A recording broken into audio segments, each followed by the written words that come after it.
Gold trusted gold buyers తాకట్టులో ఉన్న బంగారాన్ని విడిపించి ఈ రోజు ఉన్న మార్కెట్ ధరకే కొనబడును. మరిన్ని వివరాలకు సంప్రదించండి 77107720. నాయని రాజేందర్ రెడ్డి గారు ఉన్నారు, మాట్లాడదాం. నాయని రాజేందర్ రెడ్డి గారు సమావేశంలో ఏం చర్చించారు, ముందర ఏ నిర్ణయం తీసుకున్నారు? కింది నుంచి కష్టపడండి, ఏది రాదు, కష్టపడండి అందరూ. మనం కష్టపడితేనే వస్తుంది తప్ప ఏది రాదు. ఒక్కొక్కరు ఉదాహరణ చూపించి చెప్పడం జరిగింది.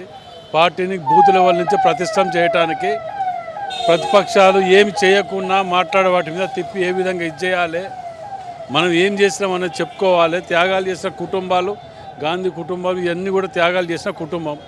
దాని మీద ఇలా వాళ్ళకి బహుమతిగా దేశభవనంలో ఏమి ఇస్తానో ఈడీ నోటీస్ ఇస్తాను. ఇది మన కర్మ కాబట్టి ఇట్లాంటి వాటిని తిప్పి కొట్టాలి అనే దాని మీద మెయిన్ ముఖ్యంగా. వరంగల్కి సంబంధించినటువంటి ఇష్యూలో చర్చ జరుగుతున్న నేపథ్యంలో ఆయన లేఖ రూపంలో కూడా సమాధానం చెప్పారు. కొండా మురళి మిమ్మల్ని ఇందాక క్రమశిక్షణ కమిటీ కూడా మీతో భేటీ అయింది, మాట్లాడినట్టుగా తెలుస్తూ ఉంది. ఏం మాట్లాడారు, మీరేం చెప్పారు? మీటింగ్కి వచ్చినప్పుడు మీటింగ్ కాడ కలిస్తే రమ్మని చెప్పానంటే నేను వెళ్ళాను.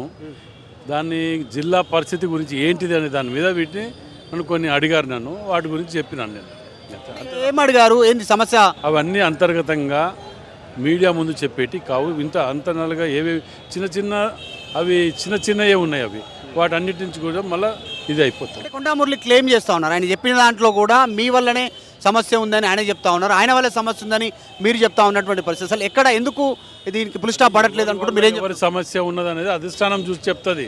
మేము కాదు కదా, మీరు కాదు, నేను కాదు కదా. నువ్వు మంచోని నువ్వే చెప్తావు, చెడ్డు అని చెప్పుకుంటావు. నువ్వు ఎవరైనా అంతే ఉంటుంది, అది అధిష్టానం చూసుకుంటారు. నేను ఎవరికి భయపడను అనేటువంటి స్టేట్మెంట్ ఎట్లా చూస్తారు? ఎవరు భయపడమన్నారు? అవన్నీ ఎందుకంటే అధిష్టానం పరిధిలో ఉన్నప్పుడు మనం మాట్లాడుకుంటుంటే బాగుంటుంది. Thank you. అంటే ఫుల్ స్టాప్ ఎప్పుడు పడే అవకాశం ఉంది? ఎట్లా ఎక్కడ సమసిపోతుందా ఇష్యూ వరంగల్? అభిప్రాయ భేదాలు తప్ప గొడవలు గట్టు పంచాయతీలో పాలు పంచాయతీలో కావు. చిన్న అభిప్రాయ భేదాలు ఉంటే వాటిని కూర్చొని చర్చించుకుంటే అయిపోతుంది. ఏ పార్టీలో లేదబ్బా దాన్ని ఒక్క దాంట్లోనే ఉన్నట్టు దాన్ని ఇదిగా ఎందుకు చూడవలసిన అవసరం లేదు మనకు. అంటే ఎక్కడ వస్తుంది నియోజకవర్గంలో ఇన్వాల్వ్మెంట్ వల్ల వస్తుందా, అభివృద్ధి పథకాల విషయంలో వస్తుందా? ఒకటి చూడండి, అధిష్టానం దృష్టిలో ఉన్నది, మీడియా ముందు మాట్లాడదు దయచేసి. ఆ ఒక్క సబ్జెక్ట్ తప్ప ఇంకేదైనా మాట్లాడండి. రైట్. నాయని రాజేందర్ రెడ్డి చెప్తా ఉన్నారు. మొత్తానికైతే స్థానిక సంస్థల ఎన్నికల్లో బలోపేతం కోసం దాంతోపాటు అంతర్గత సమస్యలకు సంబంధించి ఆల్రెడీ సమావేశానికి వచ్చాను కాబట్టి నేను హాజరయ్యాను.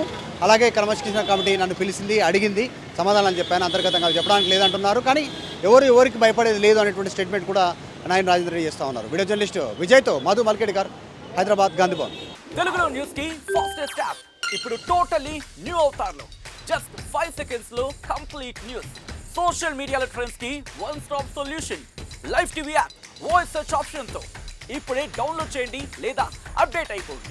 యాప్ లింక్ డిస్క్రిప్షన్ లో ఉంది.